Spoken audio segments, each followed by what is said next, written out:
Baru beberapa hari tinggal di kosan, 4 anak muda ini diganggu habis-habisan sama Kunti dan Poci. Si cewek diperkaos Mas Pocong dan si cowok digrepe-grepe sama Mbak Kunti. Bahkan mereka sempat kegencet ketika bercocok tanam akibat Mas Pocong ini menimpa si cowok saat lagi begituan. Hai sahabat RTVCMD pecinta movie, jangan lupa klik tombol subscribe dan aktifkan lonceng notifikasinya ya, biar gak ketinggalan updatean video terbaru dari kita.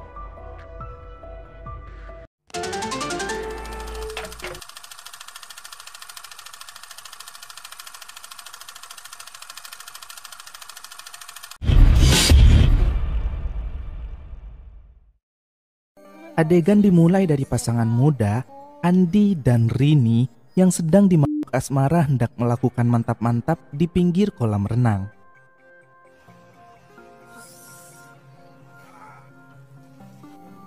Telepon rumah tiba-tiba berbunyi dan mereka terpaksa menunda adegan panas mereka karena Rini hendak mengangkat telepon di lantai atas. Usai mengangkat telepon, Rini dari lantai atas melihat kekasihnya tengah mengintip wanita yang sedang mandi di kamar mandi bawah. Dia pun melempar lilin yang dia bawa sebelum akhirnya jatuh dari balkon atas. Akibat pegangannya terlepas yang membuat kepalanya bocor karena terbentur lantai. Andi yang panik hendak berlari menghampiri Rini yang sudah berlumuran darah. Tapi tiba-tiba ada kabel listrik yang entah dari mana datangnya menyetrum Andi hingga dia gosong dan mati.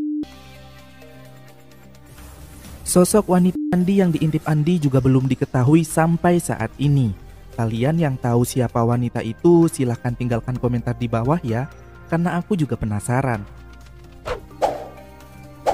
10 tahun kemudian, ternyata arwah mereka penasaran. Rini jadi kuntilanak hitam dan Andi menjadi pocong. Mereka tetap menjalin hubungan meski sudah jadi hantu.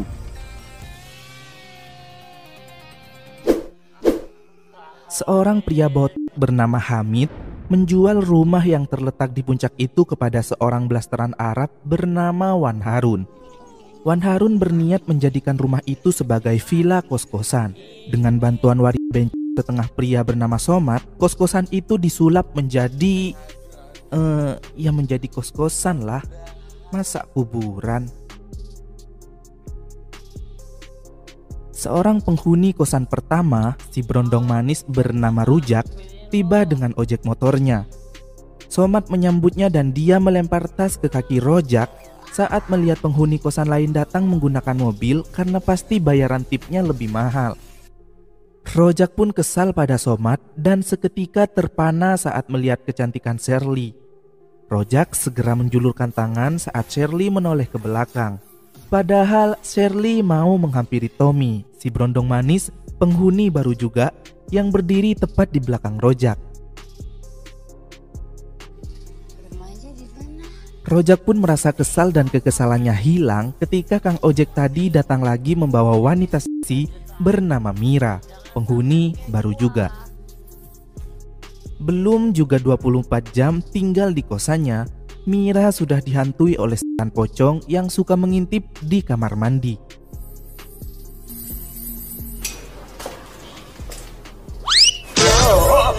Shirley juga diintip saat mau mandi.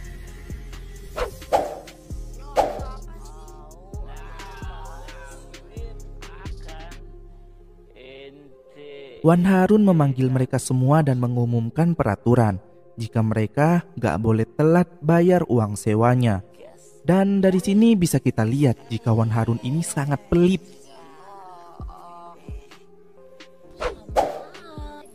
Malam hari, para cewek-cewek meminta Rojak memasang lampu di belakang kosan.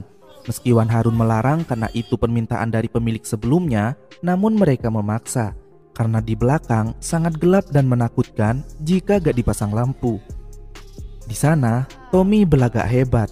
Dia sok-sokan melindungi mereka dari setan dengan melempar jimatnya.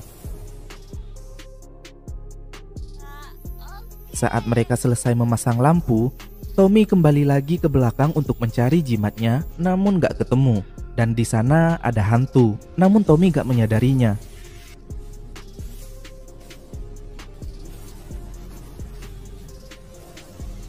Mira kemudian diganggu oleh pocong Andi dan hendak diperkaos, sebelum akhirnya mata Mira dicekel.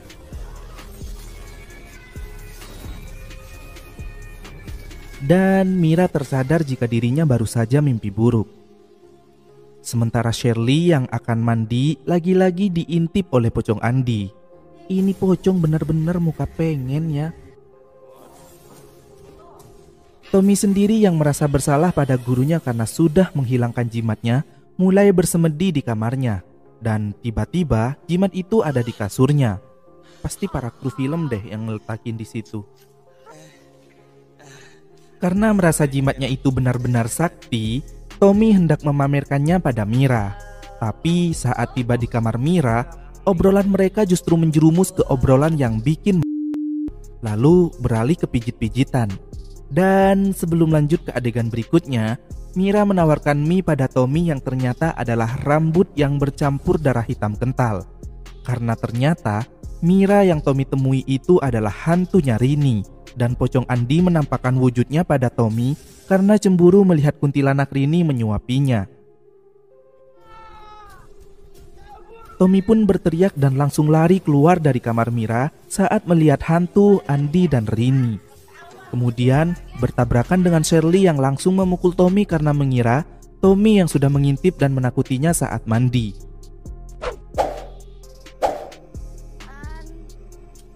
Pocong Andi dan kuntilanak Rini sedang berdebat masalah hubungan mereka. Rini buka suara kalau sebelum meninggal dirinya sedang datang bulan. Makanya Rini hanya memuaskan Andi dari luar, di mana kepala bawahnya gak sampai masuk ke dalam. Rini mengatakan jika perasaan cintanya masih sama terhadap Andi sampai saat ini, meski sudah menjadi hantu. Dan untuk Tommy tadi, Rini hanya menggodanya saja karena merasa gabut. Mira yang asli lalu memergoki mereka berdua dan pingsan saat melihat kuntilanak Rini. Teman-temannya pun membawa Mira ke kamarnya, namun Shirley harus pergi karena ada pekerjaan, dan Rojak juga meninggalkan Tommy dan Mira berduaan. Tommy sangat ketakutan karena sebelumnya dia melihat Mira sebagai kuntilanak. Rojak yang berjalan di halaman villa kos-kosan itu bertemu kuntilanak Rini dan juga pocong Andi. Rojak ditampar-tampar lalu dilempar oleh pocong Andi ke atas genteng, kemudian jatuh ke kolam renang. Kuat juga tuh Poci, padahal tubuhnya keikat. Mira yang terbangun memanggil Tommy, namun Tommy hanya terdiam mematung karena ketakutan. Tommy gak berani melihat wajah Mira, tapi Mira meyakinkan Tommy jika dirinya bukanlah hantu dengan cara melepas baju dan menunjukkan tanda lahir lalat di atas double T-nya. Mereka pun akhirnya mantap-mantap dan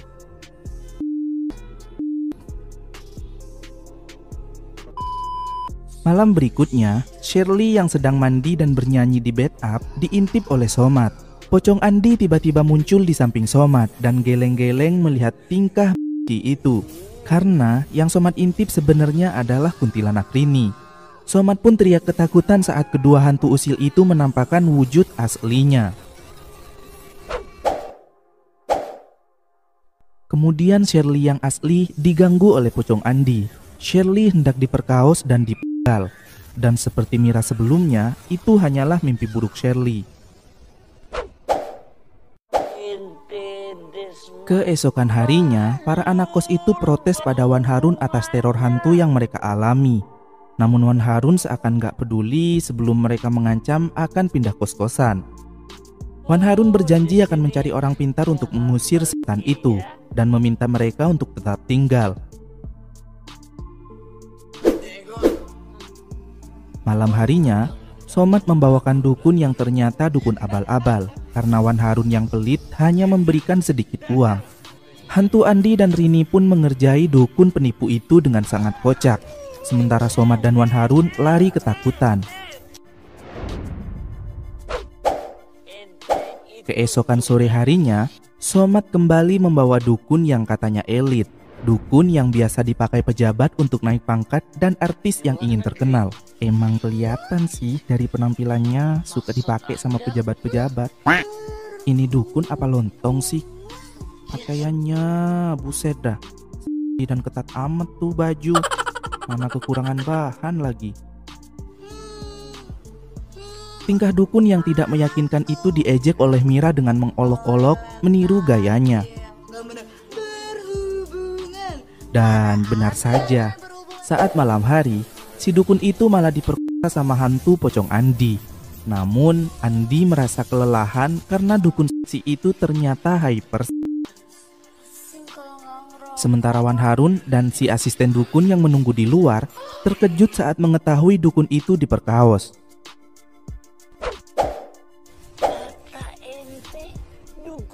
Wan Harun pun memarahi dan memaki-maki Somad karena sudah mencari dukun yang tidak kompeten dan membuatnya rugi 2 kali. Somad yang sedih duduk di ayunan bersama pocong Andi yang masih kelelahan karena habis dengan si dukun. Pocong itu menjawab keluh kesah Somad dengan kocak. Iyalah, mau melawan bos, mana berani. Ya iyalah. Jadi gimana dong? Ya iya dong. Kemudian pocong itu melempar Somad hingga tercebur ke kolam. Sementara itu, Tommy dan Shirley sedang melakukan cocok tanam. Namun, aksi mereka diketahui pocong Andi dan akhirnya diganggu. Pocong itu malah ikutan juga. Pocong itu duduk di atas Tommy. Tris sama setan nih ceritanya. Shirley merasa sangat berat tapi Tommy malah keenakan. Shirley pun teriak kesakitan dan mereka berdua kegencet, alias gak bisa lepas. Teriakan Shirley yang kesakitan didengar Rojak dan Mira dari luar. Akhirnya mereka mendobrak pintu dan membantu melepas keduanya, namun terlihat sangat susah karena sangat berat. Tommy! Aduh, si Tommy enak bener ya. Ini enggak nempel. Kita nggak bisa lepas. Enggak. Ini aduh, enggak bisa ini. Aduh. Kita nempel. Ini bohong banget nempel, bilang aja lu demen lu. Gua kan juga manusia, punya hasrat, punya nafsu. Lepas apa? Kasih aja meluk. Lu tuh ya aja mumpung ya. Enggak, beneran kok. Ini beneran. Ini ya nanti. Kan? Lu punya perasaan dikit apa? Gua kan juga tua, gua punya hasrat. Kalau gua nafsu gimana? Hah? Gua tempong nih. Sorry. Aduh, apaan sih? Shirley, maksud lu lengket apaan? Lu lengket apa? Aduh, arisannya ntar aja. Nih, bantuin doa, heran deh. Aduh, sakit nih. Gak punya kaki. Aduh, gak bisa. Iya, apaan sih? Tolong ini lengket, tau gak sih? Terus. Beneran nih.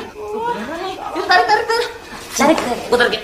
Aduh, lu ikutin naik gue lagi, bantuin gue dong. Gimana sih? Ini gue bantuin. Aduh. Kok lepas sih? Lu apa sih bantuin gue? Jangan narik gue, maksudnya bantuin tarikin selimutnya. Lu ngomong dong. Ayo, San. Nafsu lah. Aduh. Lu juga berusaha, lu demen juga nih kayaknya nih. Jadi tarik. Ayo, terus. Aduh. Jadi kita yang orgasme nih, Bapak. Keesokan harinya, mereka protes lagi pada Wan Harun dan mengancam akan segera pindah karena hantu-hantu itu sangat meresahkan.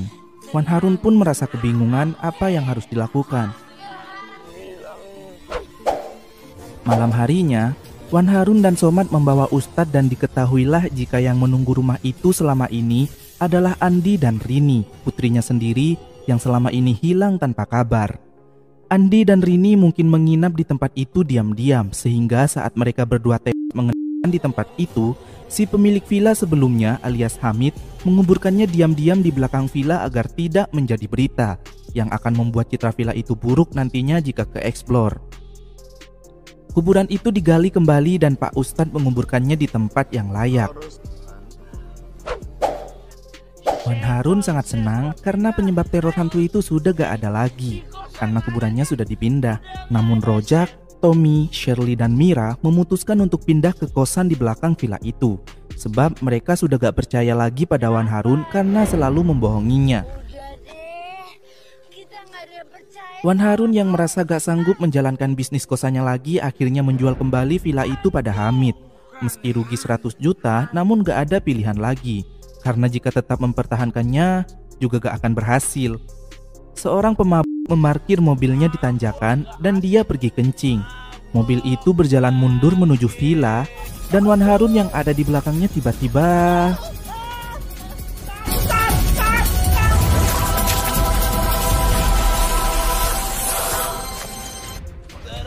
2 kali kelindes apa gak penyok kepala Wan Harun? Tapi kok kelihatannya masih bulat begitu ya? Hamid yang senang tertawa terbahak-bahak karena dalam sebulan dirinya untung 100 juta. Rupanya itu sudah direncanakan Hamid sebelumnya. Dia sengaja menjual villa itu ke orang yang dirasa sanggup mengusir hantu itu. Kemudian dirinya akan membelinya kembali saat orang-orang tidak yakin dengan tempat itu, padahal hantunya sudah diusir. Hantu Wan Harun tiba-tiba muncul dan membunuh Hamid dengan mengambil jantungnya. Kemudian film pun berakhir.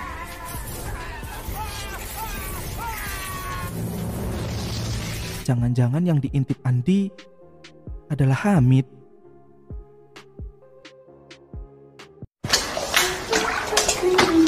Waduh, lagi ngapain tuh? Jangan-jangan jangan tahu, jangan tempe, jangan usil, jangan-jangan.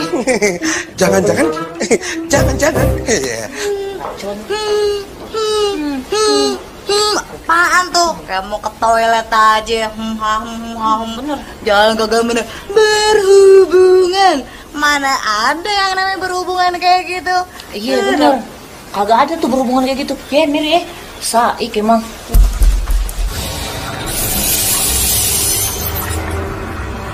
Keberat sih Tom. Kok berat ya? Apaan sih?